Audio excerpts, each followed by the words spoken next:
Walisema Afrika kamwe haitakaa ifanikiwe. Walisema watu wetu siku zote watafanya kazi wakiwafanyia watu wengine. Hawawezi kumiliki wala hawawezi kuongoza.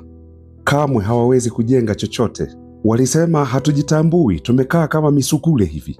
Masikini wa kutupwa tena tuliogawanywa. Na hatimaye kijana mdogo kiongozi anayevaa gwanda za kijeshi akawa anaenda kimya kimya katika kiwanda hiki cha korosho huko Bobo Dioulasso.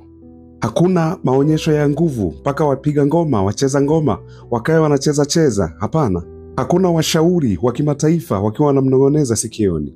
Ni maaskari tu aliyoongozana nao, huku akizungukwa na wafanyakazi wa kiwanda ambao kwa muda mrefu sana wamekuwa wametelekezwa. Si mnakumbuka tena wafanyakazi wa viwanda haki zao? Wanalalamika mazingira mabaya ya ufanyaji kazi, lakini nani anayewajali? Maana wakubwa walishalamba vyao, walishalambishwa asali. Akiwa na ujasiri kwa sauti yake akasikika akisema, hiki kiwanda ni mali yenu kuanzia sasa, na hili taifa ni mali yenu, na mimi ni kiongozi wenu. Ninasimama pamoja na ninyi na sio kuwa juu yenu kuwakalia kimabavu. Hii sio tu habari ya rais kutembelea kiwanda cha korosho. Huu ni mwanzo wa kuzaliwa upya ndoto za Afrika. Huu ni ufufuo wa utu. Huu ndio wakati ambapo ulimwengu umekumbushwa kuwa Afrika haihitaji wakombozi kutoka nje. Afrika inahitaji tu viongozi wanaowapenda raia wao. Na leo hii tunakuchukua kukupeleka moja kwa moja katika huo wakati. Katikati ya Burkina Faso, katika maono ya Captain Ibrahim Traore, mtu anayeleta maana ya uongozi Afrika, wakati huo huo akiwa ni mnyenyekevu asiye wa kawaida. Na kwa kufanya hivi, tunataka kuwaumbua viongozi ambao wamebadili madaraka kuwa ni vipaumbele. Wakati ambapo wazalendo wa kweli kama Traore amefanya madaraka kwa lengo la kuijenga Afrika. Hii ilitokea tarehe 23 mwezi wa 5 2025, Bobo Dioulasso, eneo ambalo lina viwanda vingi katika taifa la Burkina Faso. Kuna jambo lilikuwa linatokea hapa. Sio jambo la kawaida tu la kisiasa, hapana, au washauri wa masuala ya kimataifa wakija eti wakitushauri kujaribu kufiksi kile ambacho ukoloni ulifanya. Haya yalikuwa ni mapinduzi. Lilikuwa ni tendo linaloongea lugha kwa ajili ya watu. Captain Ibrahim Traore, rais mwenye umri wa miaka 37 wa taifa la Burkina Faso, akatembea kuingilia geti la Société Navale Anat SA. Hii ilikuwa ni ishara ya kuvunjika kwa ahadi hewa. Kiwanda kilichofungwa mwaka 2024 baada ya washirika wa kigeni kuondoka. Wafanyakazi zaidi ya 1300 hususan wanawake wakawa wamepoteza ajira zao. Wakulima wa korosho zaidi ya 5000 wakawa wamepoteza soko. Lakini huu haukuwa mwisho. Kwa sababu Captain Ibrahim Traore anaamini viwanda vya Afrika sio mali ya wale wanaotaka tufanye kazi kwa nguvu sana, ila ni mali ya watu. Na sasa baada ya wawekezaji wale kuondoka, ikabidi serikali iingilie kati kuwekeza kwenye hiki kiwanda. Kukawa na uongozi mpya, mkurugenzi mpya. Na hili halikuwa tu kuhusiana na masuala ya fedha, ila ilikuwa ni kupeana kiwanda, na kiwanda hiki kirudishwe mikononi mwa raia. Haya ni maamuzi ya uhuru, lakini ni vitendo pia vya uhuru, na ni matendo ya Kiafrika haya. Na Traore aliingia hapo kama siye mtu anayechunguza vifaa. Alitembea kama ndugu anayekuja nyumbani. Akasimama akiongea na wafanyakazi. Wanawake kwa miongo kadhaa ambao wamekuwa nyuma ya mashine huku wakiwa na wasiwasi mkubwa, kama mnavyojua mazingira ya ufanyaji kazi kwenye viwanda. Akawaangalia machoni, akawasikiliza, akawasifia kwa utendaji kazi wao. Na kwa sauti yenye ukarimu akawakumbusha, ninyi sio wafanyakazi tu, ila ninyi ni wajenzi wa hatma ya taifa letu. Je, ni marais wangapi wanaweza kuongea jambo kama hili? Ni marais wangapi wanaweza kutembea katikati ya watu wao, hawana walinzi na wakiwasikiliza raia huku wakiongea? Viongozi wangapi wa Afrika wanatembelea viwanda vilivyotelekezwa na wawekezaji, huku wakitembea kama ndugu, kama na wao pia ni sehemu ya mfanyakazi wa hicho kiwanda. Sio hivyo tu, lakini akiwa na malengo. Ni wangapi wanatumia madaraka yao kujiweka mbali na watu masikini na hawafanyi kuwekeza katika matumaini ya hawa watu? Hiki ndicho kinachomfanya Ibrahim Traore awe mtu wa tofauti sana. Sio tu kuwa anabadilisha kabisa mwelekeo wa uchumi wa Burkina Faso, ila anabadilisha dhana ya uongozi kwa bara zima la Afrika. Wakati viongozi wengine wakipanda private jets kuelekea huko Geneva na Paris, Ufaransa, Uingereza na Washington, wakiomba mikopo na misaada, Captain Ibrahim Traore yeye anatembea katika kiwanda hiki cha kwao pale Burkina Faso, akijaribu kurudisha ajira na maisha ya watu yaliyokuwa yamepotea. Wakati wengine wanajenga kuta karibu na ikulu zao, yeye anaondoa ukuta baina ya watu wenye nguvu na wasiokuwa nacho. Wakati wengine wakiwa wanakula na mabilionea, Ibrahim Traore yeye anatumia muda wake kukaa na wafanyakazi wa kiwanda, na matokeo ni ngumu sana kuyakataa. Ajira 1300 zimerudishwa kwa wale waliokuwa wafanyakazi kwenye hicho kiwanda, na 90% ni wamama wanaoteseka, wanaohangaika na familia zao, na wakulima 5000 wa zao hili la korosho, na wao wamepata tena soko la kuaminika.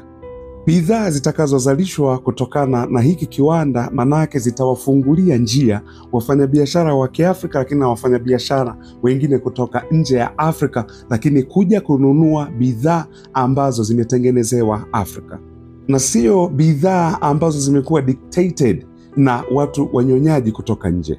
Sio bidhaa zinazodhibitiwa na watu wa nje, isipokuwa zimeandikwa kwa wino wa uhuru.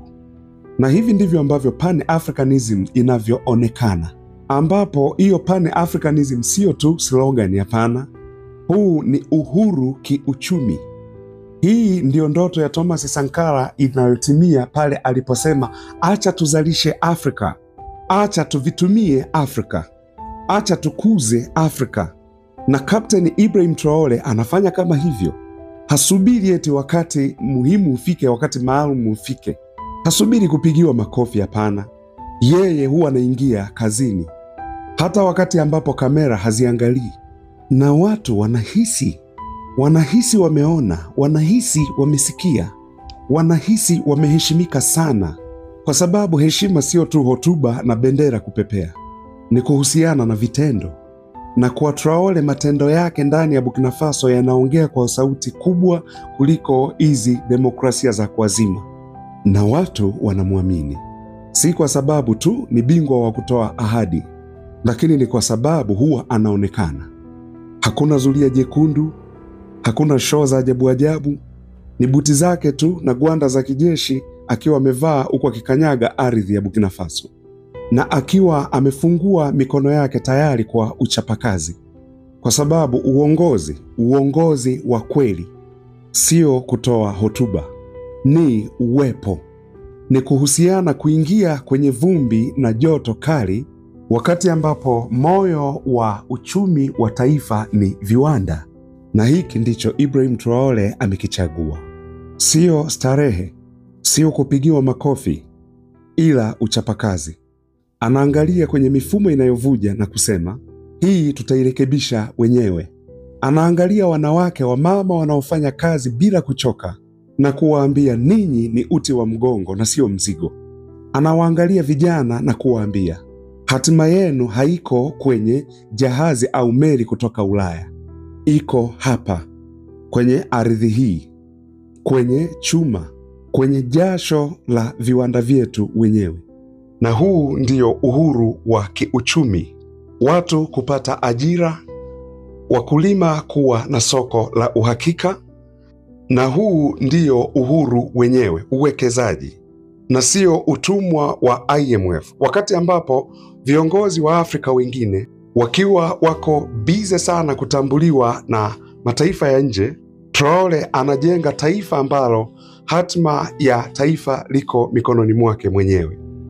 Anaijenga Burkina Faso ambayo inaweza kujilisha yenyewe, inayoweza kujiajiri yenyewe.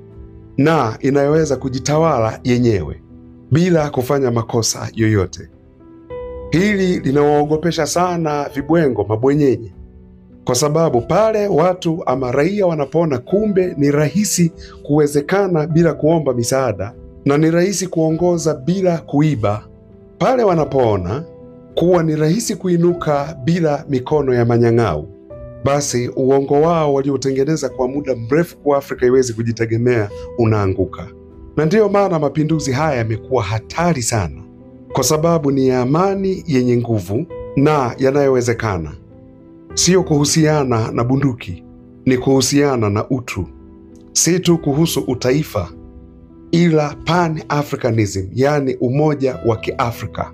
Traore hajaiterekeza Burkina Faso, ila anaiunganisha na ukweli uliopotea siku nyingi sana, kwamba Afrika sio masikini, ila tulikuwa tunanyonywa, na kwamba Afrika sio bara la giza, ila walituzimia taa na kuturudisha nyuma, kwamba Afrika haihitaji wakombozi, tunahitaji mifumo, umoja na kujiheshimu wenyewe.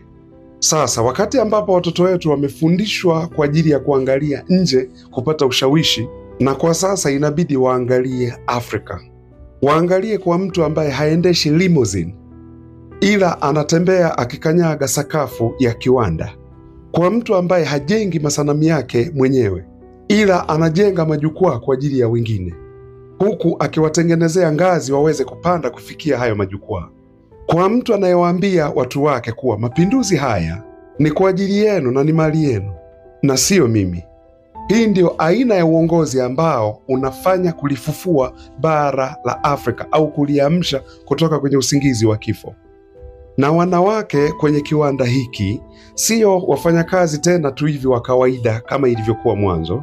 Wao ni mashahidi kuwa kila kitu kinawezekana pale ambapo kiongozi anasikiliza. Hawazalishi tu mambo ya peanut butter, hapana, ila historia.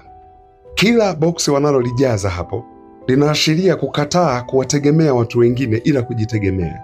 Kila saa wanayofanya kazi hapo ni kama kupaka rangi kitu cha kupendeza, na wanasema sisi sio wa kusaidiwa. Sasa jiulize mwenyewe, haya kwa nini hauyaoni kwenye vyombo vikubwa vya habari? Na kwa nini hawaji kuwasha kamera zao warekodi wakati ambapo kiongozi amesimama pembeni ya watu wake, na sio kuwatawala kimabavu, kuwakalia juu yao? Kwa nini wanaogopa habari hii?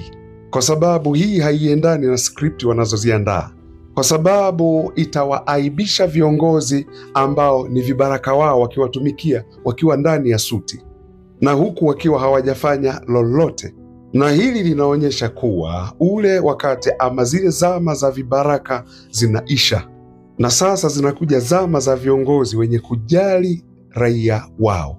Na kama wewe ni mtu naifuatilia chaneli yetu hii ya Ukua Mwafrika, unatujua hatuleti tu matukio hapa, hapana.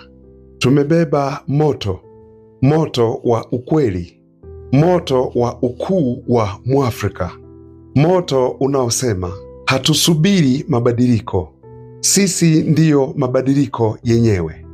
Tafadhali, kama habari hizi zinakugusa, basi usiache kusubscribe katika chaneli yetu, ili na wewe uwe sehemu ya familia katika kupambana na katika kupigania ukuu wa Mwafrika na heshima ya Mwafrika. Kwa sababu watu wengine wanaweza wakaanza kuelezea hizi habari zetu sisi wa Afrika zikiwa zimetiwa chachu na kubadilisha historia. Kama mnavyowajua, sisi tunazisimulia kwa nguvu sana kabla ulimwengu haujasahau kuwa katika kona ya Afrika Magharibi kuna kapteni mdogo aliyethubutu kuwa na ndoto au maono yaliyokuwa ni makubwa kuliko mipaka.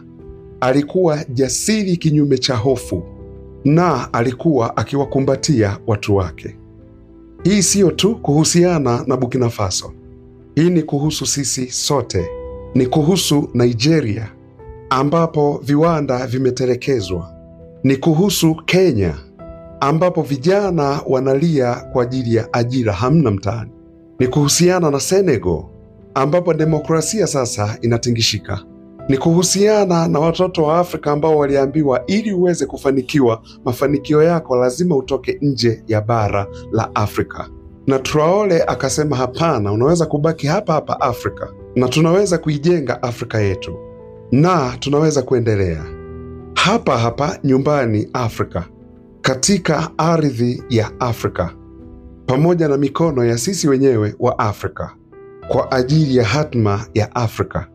Sasa ikiwa mtu mmoja tu peke yake asiyevaa suti isipokuwa amevalia gwanda za kijeshi anaweza kuleta mabadiliko makubwa kiasi hiki, jaribu kufikiria mamilioni ya sisi wa Afrika wote tunavyoweza kufanya.